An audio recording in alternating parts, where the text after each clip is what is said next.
Morning students.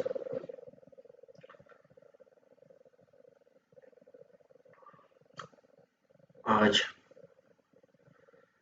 अर्थशास्त्र विषय की पहली कक्षा में हम यह जानेंगे कि अर्थशास्त्र विषय होता क्या है,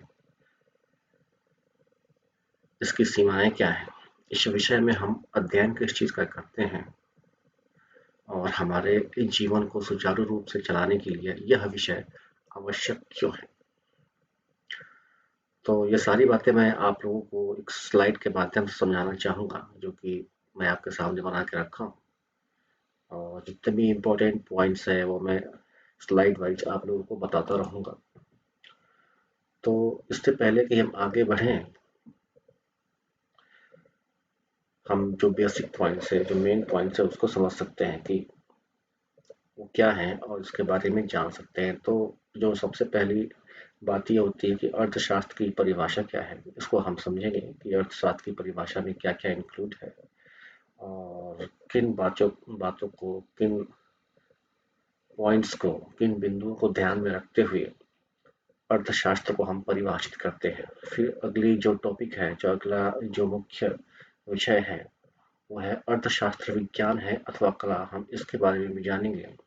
और अंततः जो आपका पेपर है, बीए फर्स्ट ईयर का जो पेपर है, माइक्रो इकोनॉमिक्स बेस्ड अर्थशास्त्र, उसकी परिभाषा के बारे में जानेंगे।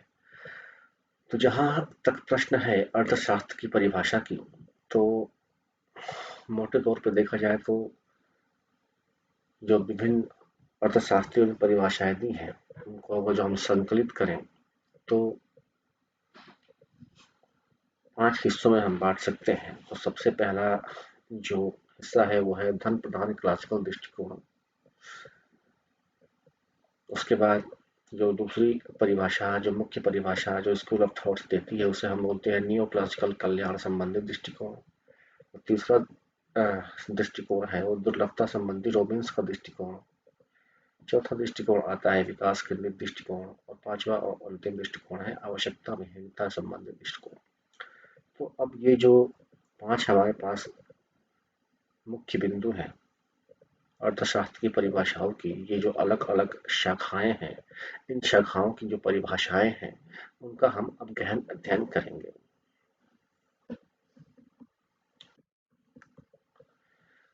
तो सबसे पहले हम आते हैं क्लासिकल धन प्रधान दृष्टिकोण।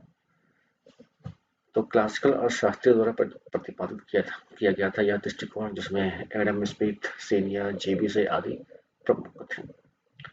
तो इसमें देखा जाए तो सबसे पहले जो जिसे हम अर्थशास्त्र का पितामह भी कहते हैं, एडम स्मिथ के अनुसार उन्होंने कहा कि अर्थशास्त्र वह विज्ञान है जो धन का अध्ययन करता है।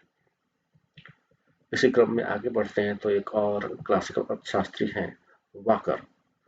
वाकर के अनुसार अर्थशास्त्र ज्ञान की वह शाखा है जो धन से संबंधित है।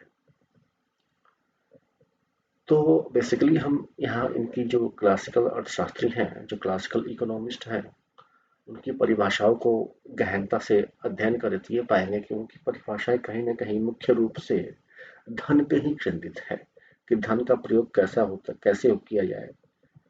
चाहे वो स्मिथ हो, वॉकर हो, सीनियर हो, जेबीसी हो, सभी अर्थशास्त्रियों ने इसी बात पे बल दिया है कि धन का प्रयोग हम कैसे करते हैं।